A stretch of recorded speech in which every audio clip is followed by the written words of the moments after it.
जय Hind.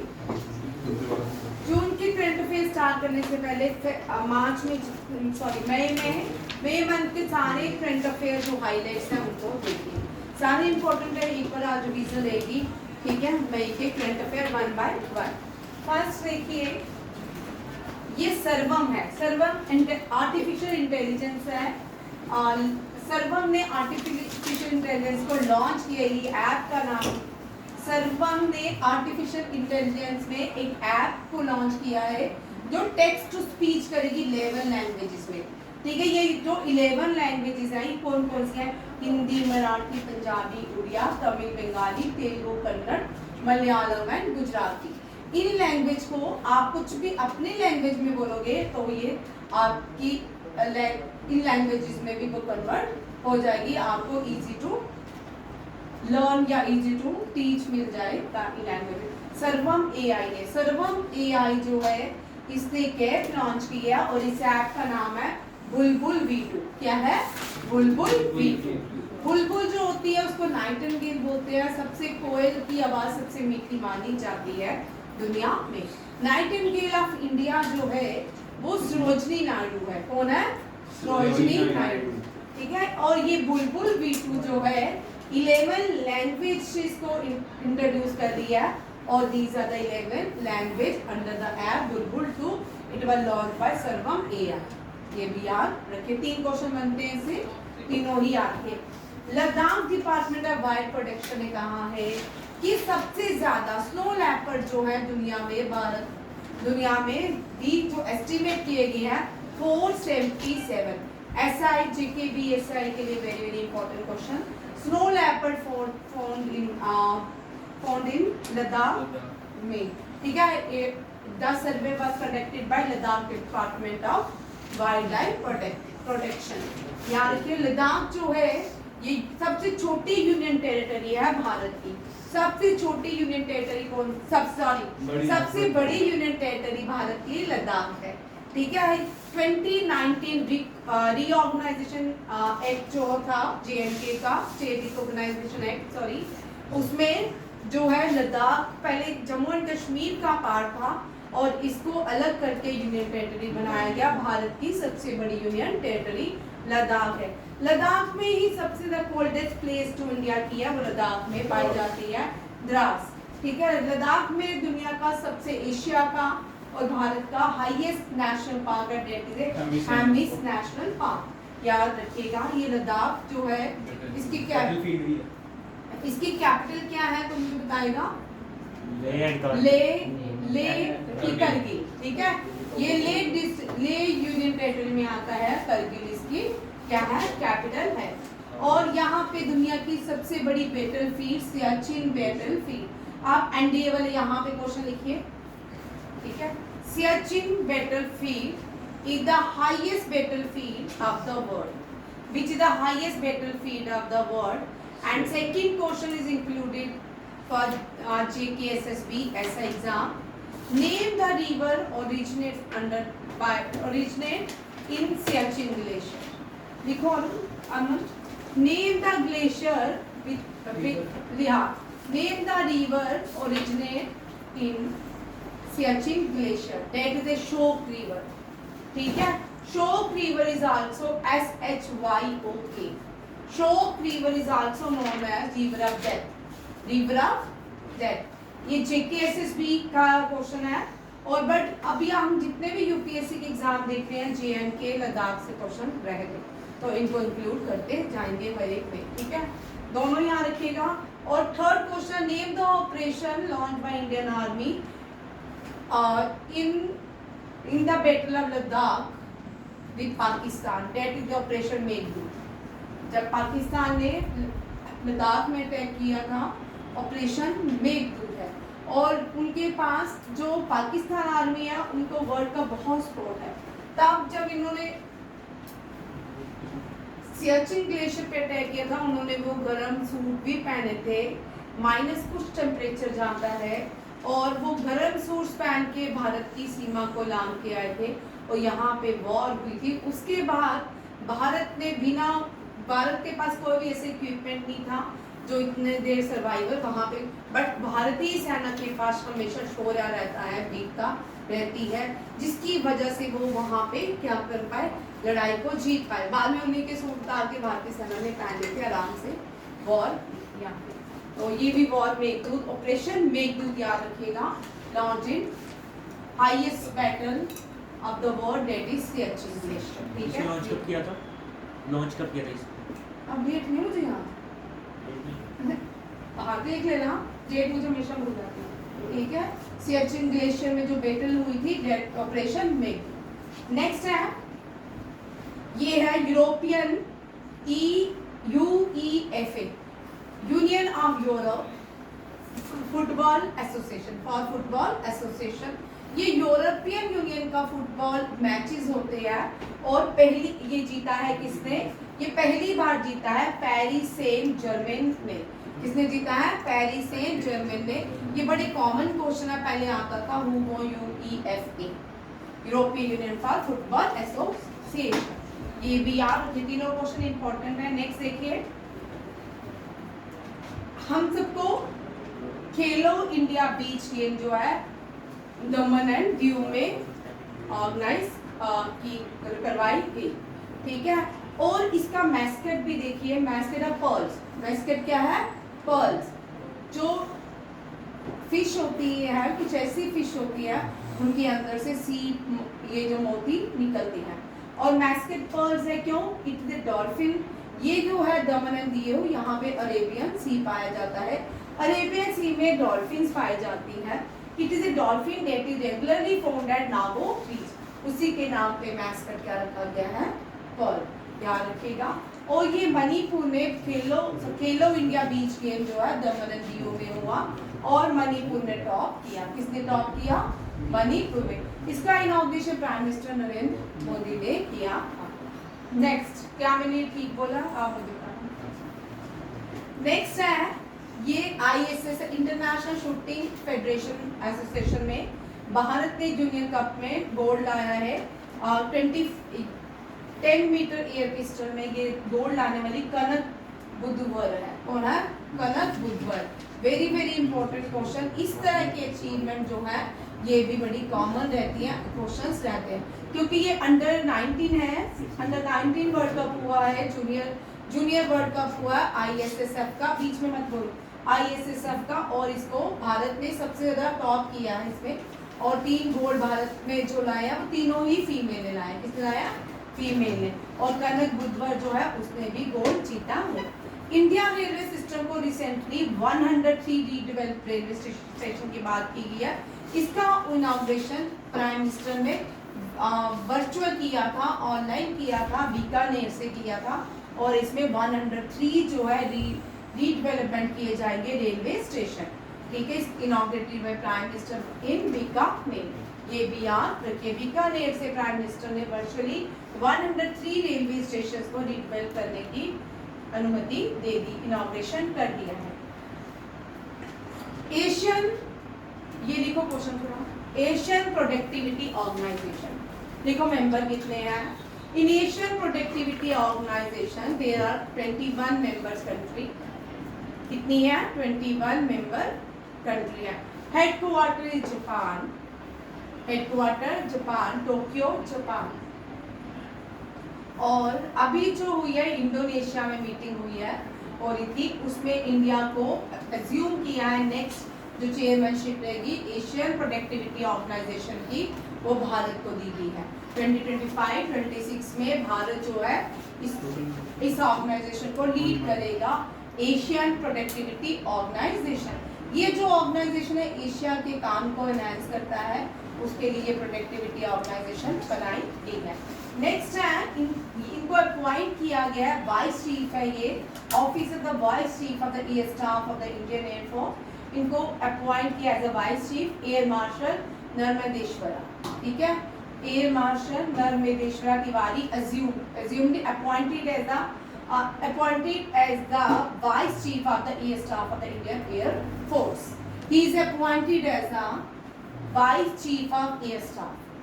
Vice chief, आपने इस बार हमारे जो वायु सेना के चीफ हैं उनका नाम बोलो बड़ी सुर्खियों में। अमनप्रीत सिंह, ठीक है। अमनप्रीत सिंह भारत के वायुसेना स्टाफ अमन अमर नहीं अमर अमर अमर नहीं अमर है अमर अमर अमनप्रीत सिंह अमन अमन अमनप्रीत जो भी है ये प्रीत है प्रीत सिंह ही है, ठीक है। मेरा इंडियन एयरफोर्स के जो पहले फील्ड मार्शल थे वो लिखिए। Indian air force first field marshal in Indian air force was Arjan Singh, ठीक है। इंडियन एयरफोर्स के भी फील्ड मार्शल रह चुके हैं। अभी जैसे पाकिस्तान में फील्ड मार्शल बनाए गए हैं जिसने भारत के पहलगाम अटैक करवाया था, उसको आज पाकिस्तान का एयर चीफ मार्शल बना फील्ड मार्शल बनाया गया है। क्या नाम है? मुनीर जो भी है, मुनीर आसिफ मुनीर, ठीक है। ये भी याद रखिएगा। और भारत के पहले 3 आज तक एयर फील्ड मार्शल, भारत के अब तक 3 फील्ड मार्शल बने हैं। भारत की इसमें पोस्ट खत्म हो चुकी है। जो फर्स्ट फील्ड मार्शल बने थे वो सैम मानिक शाह। कौन थे? सैम, लिखिए। First field martial was Sam Manik Shah. Second कौन है शालवी? के.एम. कीरप्पा। और जो थर्ड से उसके बाद कोई भी फील्ड मार्शल नहीं बने।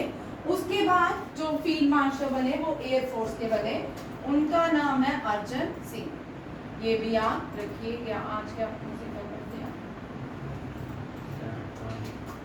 Sam Manik Shah was the first chief staff of Indian Army. First chief staff of Indian Army after independence, K.M. Tirappa. K.M. Tirappa was the first chief of Indian Army and the second field marshal of India. And the first field marshal was Sam Manik Shah. अर्जन सिंह, ठीक है। अर्जन सिंह किसके थे? Air force में। हाँ, air force. कौन नाम? अर्जन। Arjun He was the first and the only and the last and the only chief field marshal of Air Force. Mizoram Bharat की 4th state बन चुकी है। यहाँ पे रेलवे स्टेशन को रेलवे नेटवर्क को ओपन किया जा रहा है। इससे पहले भारत की 3।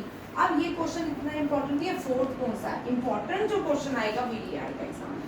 इससे पहले मिजोरम से पहले 3 कौन से स्टेट है यहाँ पे रेलवे नेटवर्क को स्टैब्लिश कर दिया गया है? असम, त्रिपुरा, अरुणाचल प्रदेश। कौन सा है? असम, त्रिपुरा, अरुणाचल। सबसे बड़ी जो स्टेट है नॉर्थ ईस्ट में वो असम है। कौन सी है? असम सिटी जो है। इसी असम को तोड़ के बाकी ये 7 जो नॉर्थ ईस्ट स्टेट बनाई थी। धीरे धीरे सारी एक एक करके भारत में मर्ज होगी। एक्सोमी स्पेस सेंटर जो है शोमी, इसको एक्सोमी स्पेस सेंटर जो है ये अमेरिका का स्पेस सर्विस कंपनी है जिसमें इंडियन ओरिजिन के जो तेजपाल है इंडियन ओरिजिन के तेजपाल भाटिया को चीफ एग्जीक्यूटिव ऑफिसर अपॉइंट किया गया है। किसको? तेजपाल भाटिया जो है न्यू चीफ एग्जीक्यूटिव ऑफिसर बने हैं अमेरिकन स्पेस सर्विस कंपनी के शोमी स्पेस सेंटर के। Very very important. La Liga, ये ला लीगा ये ना, हाँ, ला लीगा फुटबॉल आप सबको पता है टूर्नामेंट रहता है, चैंपियनशिप रहती है। ये स्पेनिश फुटबॉल क्लब ने जीता है रियल मैड्रिड को। Spanish football club Real Madrid has been crowned the La Liga championship. और जिस क्लब को हराया है कैडिस, बीटिंग कैडिस, ठीक है। ये भी याद रखिएगा। द स्पेनिश फुटबॉल कप ये बेल्जियम का है। किसका है? कौन सा? Spanish football club Real Madrid, check करना, ठीक है। ये मैड्रिड सिटी है। रियल मैड्रिड क्लब है, याद रखिएगा। Very very important. UEFA और ला लीगा जो है ये बड़ी बार क्वेश्चन रिपीट होते हैं, आ सकते हैं किसी भी एग्जाम में, ठीक है। गोवा ने डिफीट किया जमशेदपुर को। और पहला कलिंगा ये जो है ये भी फुटबॉल क्लब फुटबॉल है, ये हॉकी है। Hockey tournament Kalinga super cup जो है हॉकी टूर्नामेंट FC गोवा ने जीता है। किसने जीता है? FC Goa. FC Goa defeated Jamshedpur FC 3-0 से in the final, winning the 5th edition of Kalinga Super Cup football tournament. Goa में रिसेंटली हमने देखा जितेंद्र सिंह ने वहां पे भी इनॉग्रेशन किया है। किसका किया आप मुझे थोड़ा बताइए। गोवा में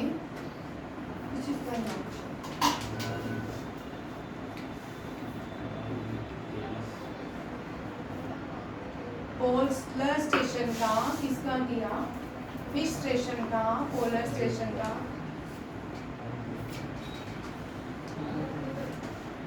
बिहार गवर्नमेंट ने रीनेम रखा है।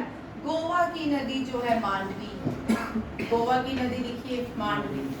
गोवा का वाटरफॉल लिखिए दूध सागर, वेरी वेरी इंपॉर्टेंट है। जो गोवा में वाटरफॉल है that is known as Dudhsagar. Smallest city of smallest state of India Goa. Languages spoken in Goa is Konkani. Konkani बोलते हैं। क्या क्या है क्या है कैपिटल? देखो पंजी जो है, Panaji is the capital of Goa. Goa is situated on the beach sea, Arabian sea. Dolphins also found in this near the coast of Goa. Dolphins. What is the international airport of Gowa is known as? Manohar Parrikar International Goa Airport, Mampa. Manohar Parrikar Goa International Airport. Very very important question. मनोहर पारिकर। गोवा में longer serving chief minister Manohar Parrikar.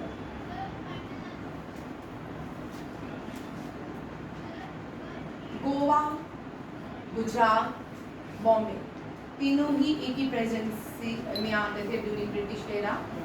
That is the Bombay presidency. Bombay presidency में ये तीनों आते थे, Goa, Gujarat and Maharashtra. ठीक है, याद रखिएगा, very very important port. Goa में मुर्मू पोर्ट है, कौन है? Murmu port, Murmu Goa port. ठीक है, Murmu Goa port. Longest serving chief minister है मनोहर पर्रिकर। मुर्मू पोर्ट। हाँ, Murmu port. Murmu MORMU Murmu port. Very very important question है। ठीक है, पोर्टुगीज रूल्स इन गोवा। जो फर्स्ट प्रिंट कल्चर भारत में लाया गया था वो वैसे गोवा में लाया गया था। सबसे ज्यादा कॉपी जो पब्लिश हुई थी वो गोवा में हुई थी। पोर्टुगीज ने जो फर्स्ट प्रिंट कल्चर भारत में लाया था वो कहाँ पे था? गोवा में। ये भी आप रखिएगा। नेक्स्ट आता है बिहार। बिहार ने अपनी एक सिटी का नाम गया है, तो गया जी रखा गया है। हिंदू मैथोलॉजी के अकॉर्डिंग कहते हैं यहाँ पे भगवान राम सीता के साथ पिंडदान करने आए थे अपने पूर्वजों का, इसलिए भी फेमस है गया जी। ठीक है, बिहार जो है लिखिए, बिहार की कैपिटल है Patna. The oldest name of Bihar is Magadh. The oldest name of Bihar is Magad.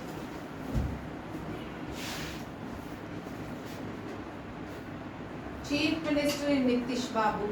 जो बार बार गड़बड़ करते हैं, नीतीश बाबू। Nitish Kumar.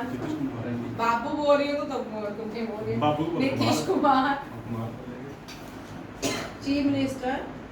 The Patna is known. It is known. The previous name of Patna was Patliputra.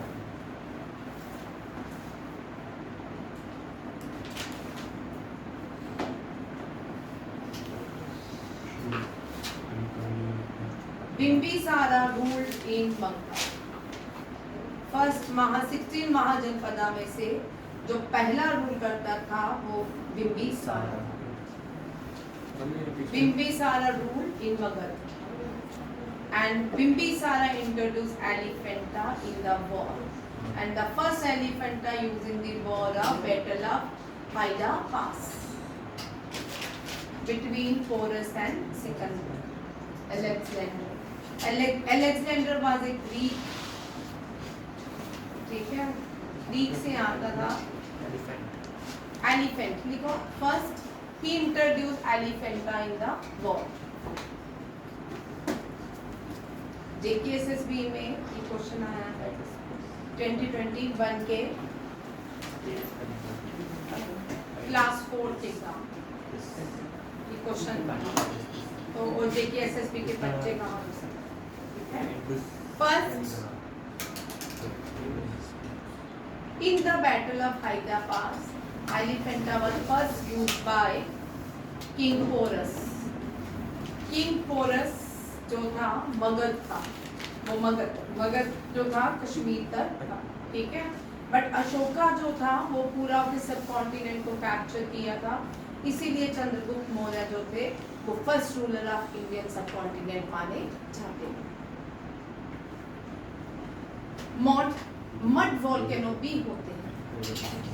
Mud volcano Bharat में इंडियन सब कॉन्टिनेंट में मिलते हैं, पाकिस्तान में बलूचिस्तान में मड वॉल्केनो है। इसको चंद्रगुप्त मौर्य ने वहां पे सीढ़ियां बनाई थी ऊपर मड वॉल्केनो, देखिए। और बहुत सारे मड वॉल्केनो बलूचिस्तान में दो पाए जाते हैं, एक बिग मड वॉल्केनो है, एक छोटा मड वॉल्केनो पाए जाते हैं।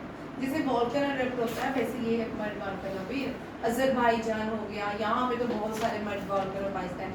अजरबैजान में तो बड़े सारे, जैसे हमारे यहाँ मंदिर है ज्वाला जी, वहाँ पे जो जली जाती है, वैसे वहाँ पे भी इस तरह की एनर्जी प्रोड्यूस होती रहती है। 24 आवर वो एनर्जी रिलीज होती है, जियोथर्मल एनर्जी कह सकते हैं, ठीक है।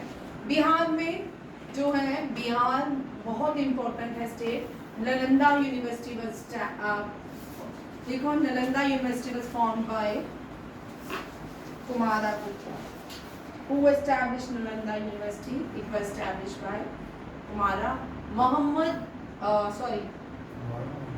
खिलजी ने, ये जो खिलजी ने जो है नालंदा यूनिवर्सिटी 5 साल तक चलाई ताकि भारत के पास उसका अपना इतिहास ना रह पाए।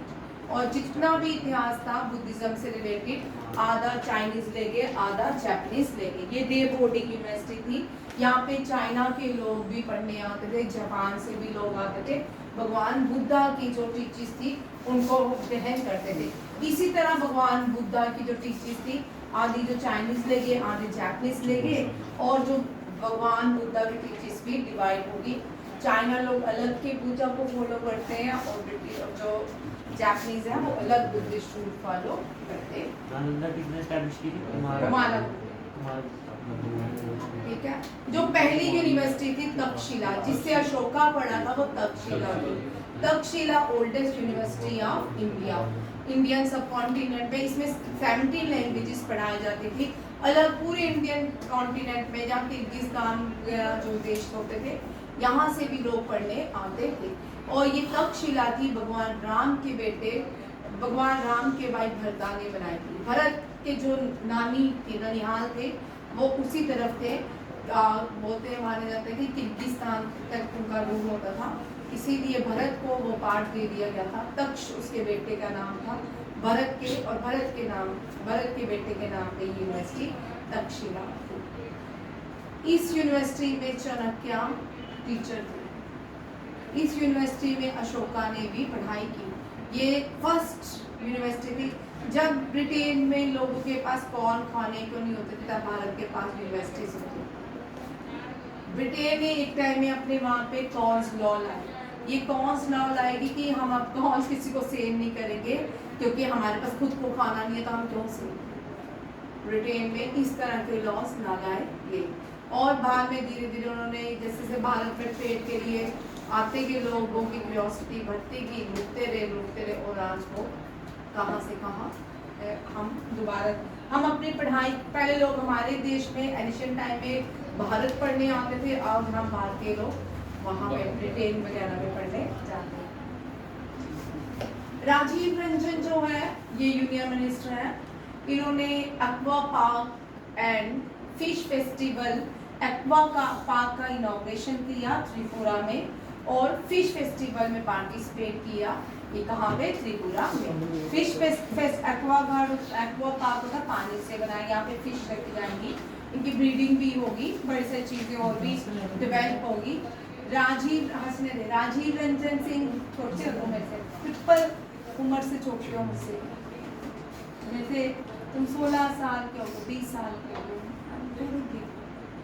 वेरी ओल्डेस्ट वुमन, ठीक है। मैं 50 इयर्स।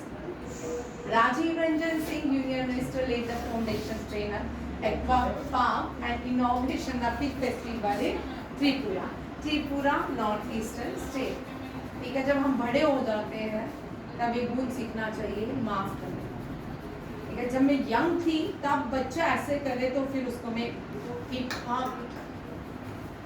वो करती। अब with the passage of time मैं बड़ी हो गई, बूढ़ी हो रही हूँ, इसलिए, ठीक है।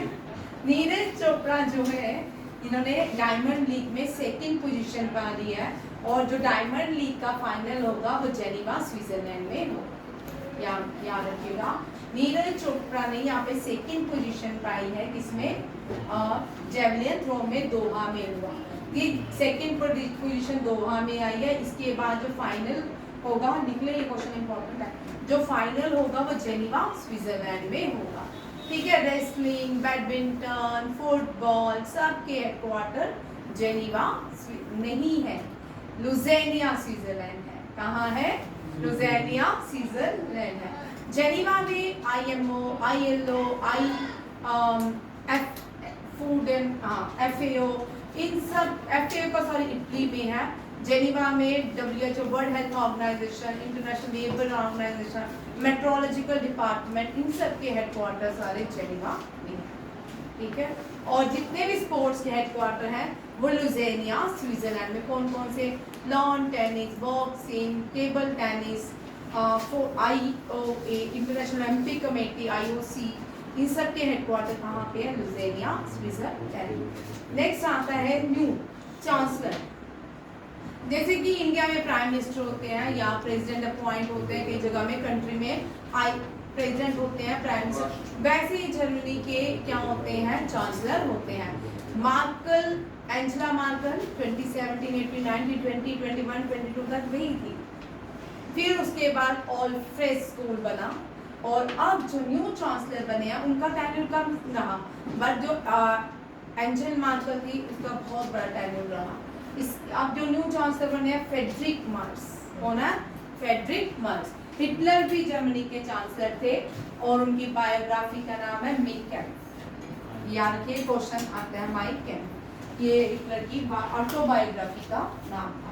फ्रेडरिक मर्स, ये क्वेश्चन आ सकता है, very very important question. Germany की कैपिटल है बर्लिन। नहीं, मॉस्को। रशिया की है, रशिया की कौन सी है? मॉस्को। और जर्मनी की? बर्लिन। जर्मनी की कैपिटल बर्लिन है। फर्स्ट वर्ल्ड वॉर में बुरी तरह हारा था कौन? जर्मनी। सेकेंड वर्ल्ड वॉर भी इन्हीं के बीच हुई। उसके बाद बोला हम क्यों लड़े भाई, एशिया को लड़ाते हैं जिन पे हम रूल करते हैं, ठीक है। फर्स्ट वर्ल्ड वॉर, इसका जो राइनलैंड था, यहाँ पे ट्रीटी ऑफ वर्सेल्स हुई थी। ट्रीटी ऑफ वर्सेल्स में जितना जर्मनी में फर्स्ट वर्ल्ड वॉर में अलायंस जो इसके अपोजिट कंट्री का नुकसान किया, उन्होंने सब भरपाई किससे की थी?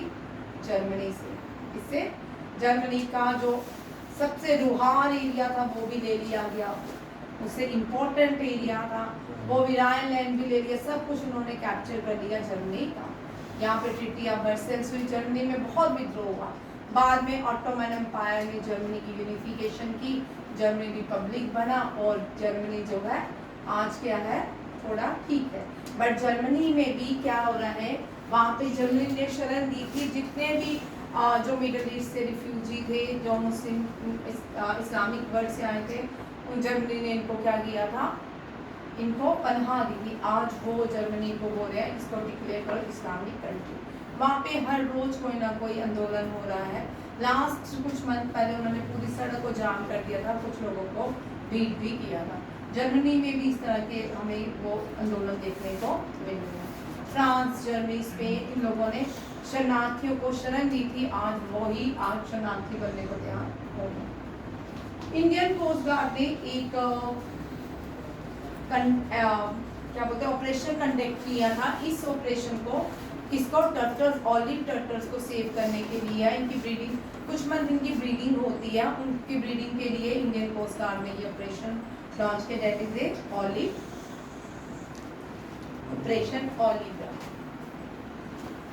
एनवायरमेंट मिनिस्टर भूपिंदर सिंह यादव, भूपिंदर यादव ने कंपेनिंग लॉन्च किया पूरे भारत के लिए कि प्लास्टिक का एंड किया जाए। दैट कंपेनिंग का नाम है one nation one mission and plastic pollution campaigning and plastic pollution campaigning. ये भूपिंदर यादव है। भूपिंदर यादव पिछले 2 टेन्यूर से क्या है भारत के एनवायरमेंट मिनिस्टर। और साइंस मिनिस्टर है पोलर भवन सागर भवन। अभी मैंने गोवा में इसका इनॉग्रेशन किया, पोलर भवन सागर भवन, ठीक है। पोलर भवन और सागर भवन का जितेंद्र सिंह ने इनॉग्रेशन किया है गोवा में, ठीक है। ये रिपीटेड क्वेश्चन है बहुत सारे। भूषण रामा जिसको हम BR गवई कहते हैं, ये अपॉइंट हुए हैं 52nd chief justice of India. इनको 52nd chief justice of India बनाया गया। 51 चीफ जस्टिस जो थे DY चंद्रचूड़ थे, 51 संजीव खन्ना थे, 50 जो थे DY चंद्रचूड़ थे एंड 49 UU ललित थे। चारों लिख सकते हैं। फर्स्ट जो थे HJ कालिया थी। अब तक कोई भी female chief justice of India appoint नहीं हुई। जो फर्स्ट चीफ जस्टिस बनी वो हाई कोर्ट की बनी लीला सेठ। और पहली जो सुप्रीम कोर्ट की फीमेल जज बनी फातिमा बीबी। फातिमा बीबी केरला से आती थी, रिसेंटली 2 साल ही हुए उनको पास हुए। ये जो है याद रखिएगा, ज्यादा कोई मुझे बताएगा पहली JNK की चीफ जस्टिस कौन बनी फीमेल। आप लोगों के लिए क्वेश्चन, ठीक है। Name the first female chief justice of Jammu and Kashmir, ठीक है। अच्छा है, आपको देखने को 2 क्वेश्चन और मिलेंगे। इटालियन ओपन जो है कैर्लोस अल्काराज ने जीता है। कैर्लोस अल्काराज जो है इटालियन ओपन जीता है। जस्टिस BR गवई जो है क्या बने हैं 52nd chief justice of India. Next है असम ने एक फर्स्ट अपने एंकर का नाम रखा है। ये आर्टिफिशियल AI है, आर्टिफिशियल इंटेलिजेंस एंकर बनी है न्यूज़ की। इसका नाम अंकिता, क्या है अंकिता। याद रखिए बड़े सारे आते हैं। चाइना ने 2018 में हमने पढ़ा था, चाइना ने अपने एंकर पहला AI एंकर बनाया है। इस तरह करें भाई। देखो एक बड़ी इंटरेस्टिंग बात है, AI का जमाना है तो यूक्रेन ने कल रशिया पे कैसे अटैक किया, बिना सोचने की बात है। AI को भी खबर ना हुई, इसका मतलब हम इंसानों की बुद्धि AI से ज्यादा तेज चलती है। AI प्रेडिक्शन नहीं कर सकता। AI को इतनी बुद्धि होती वो तो बोल देता यूक्रेन ने वहां पे तुम्हारे चारों तरफ ड्रोन बिछा दिए हैं, बट ऐसा नहीं है। आप कोई भी इतिहास भी देख लो या आप